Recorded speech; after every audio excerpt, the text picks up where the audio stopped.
So breaking news, breaking news. What is going on in the news currently? Oh, I know. It's this so-called quote-unquote Muslim ban that Trump has placed on so-called Muslims. Now, he continued to say that it's not about religion or so forth, and it's just to take precaution and for safety purposes due to, attacks by extremists and ISIS or whatever. ISIS, honestly, is a CIA invented boogeyman. Yes, there are extremists, but they created these extremists. They created ISIS. And why even call it ISIS after a goddess? Because America is the land that love to worship many gods and goddesses. They got the ISIS, they got the Allah, they got all types of gods that they like to worship, particularly goddesses like Isis and Kali and so forth. And it's interesting because, this Muslim ban, I was just keeping track of it and listening to different perspective on social media and what people were thinking about it. And I saw, Christian perspective. And I wasn't shocked or surprised because, like I said in my last video, there's a lot of blind Christians. I call them the Christian abomination because they've been conditioned under Obama to, accept abomination of this country in America. So that's basically what occurred under Obama, because he didn't do anything for them. He didn't represent Christians.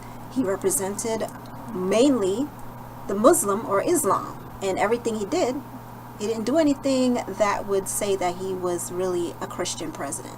But, the black church, Christian church, basically vouched for him and endorsed him and, praised him. And even to this day, they're doing it.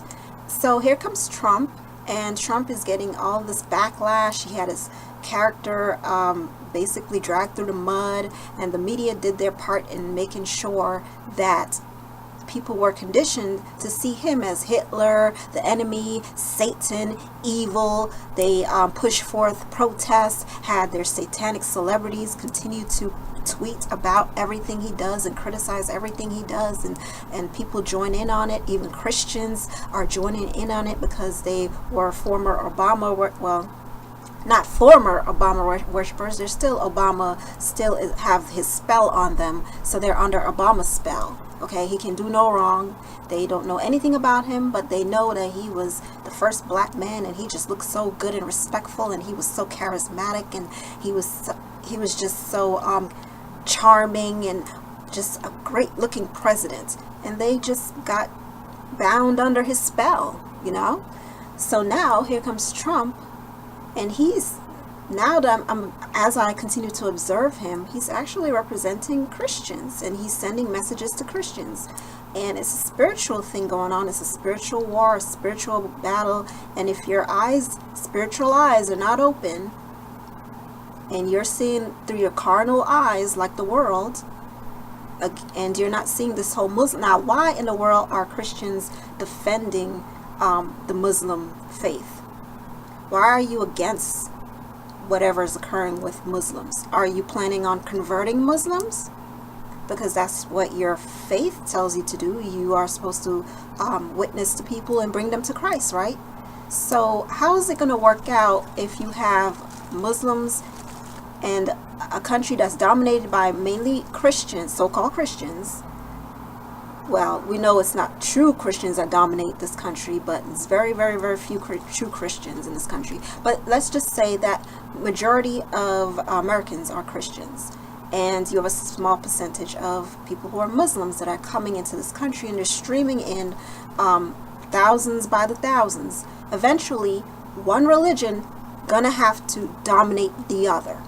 So I want to know if you Christians out there are going to be prepared to convert your Islam and Muslim neighbors from Allah.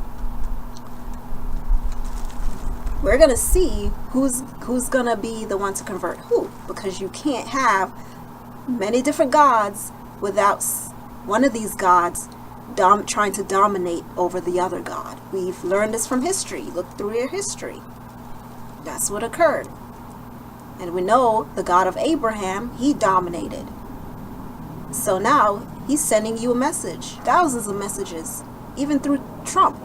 And even though Trump said it wasn't about religion, he tweeted about Christians being persecuted. So that was his message directly to Christians. Say, hey, this is a personal message towards you. This is a spiritual message for you. Those who have eyes to see will see. Those who have ears to hear will hear. And it's interesting because you have so-called Christian artists like Kirk Franklin tweeting about how he would, tweeting against Trump and the whole Muslim ban, and tweeting about how he would rather have sit with a Muslim in his house and so forth, and dine with a Muslim and let Muslims in his home, than support Trump's ban and so forth, whatever he tweeted. And the world went nuts over it because they were like, oh man, Kirk Franklin is for us. He supports it. Why? Something wrong with that. Isn't a Christian supposed to be pushing your faith? You believe, you teach in your churches, and your pastors and your leaders teach that this is the only true way. Christ is the only way to God. The Muslim faith don't believe that. They see you as an enemy. They see Jesus as an enemy. So I want to know how a Christian, again, can sit there and continue to play into this, oh, let's join the mob and persecute and further persecute Christian, because that's what you're doing. You're persecuting your own fellow brothers and sisters in the Middle East. And the numbers are growing of Christians who are being persecuted in the Middle East. They are being killed and slaughtered. They're being hunted down. I've heard pastors talk about this. So how could you possibly be all of a sudden now you're all for Muslims? You're debating your brothers and sisters about some Muslim ban that Trump is installing. You're fighting against it. And you don't know that you are bringing upon yourself your own destruction. You can't see the spiritual manifestation that is occurring, the message. Why? Because again, you are under the abomination of America. Just like your leaders, your spiritual leaders, they're blind, spiritually blind. They won't teach you about one world government, one world religion in which they are trying to install. And this one world religion will be serving one God. Which God? It ain't gonna be your God. This is what you're fighting for. This is what you're pushing. You're pushing up against Trump, and you can't even see that he's actually for you. Everybody's against him. The Republicans, Democrats, the world, Satan. So how do Christians play a role in being against him? It's mind-boggling. They condemned Chrisette Michelle and Travis Green for singing a gospel song at Trump inauguration, calling them sellouts and coons and dancing for the white man, and saying all types of dumb, hypocritical statements. Unbelievable. This is all the signs that are pointing to the coming of Christ. Judgment is coming on America. It's not even about Muslim ban. It's a lot deeper than that. It's about Christians versus Muslims. And if you're trying to join this interfaith, we're all one world, then you're part of the New World Order, Satan's kingdom. That's what you're fighting for. You're pushing against where this country was once established on Christian values, under God, the biblical God. It's strayed away from that and continue to stray away. And here you are today, Christians, joining in with the world in destroying your own faith, siding again with the enemies of Christ. Christian abomination continues.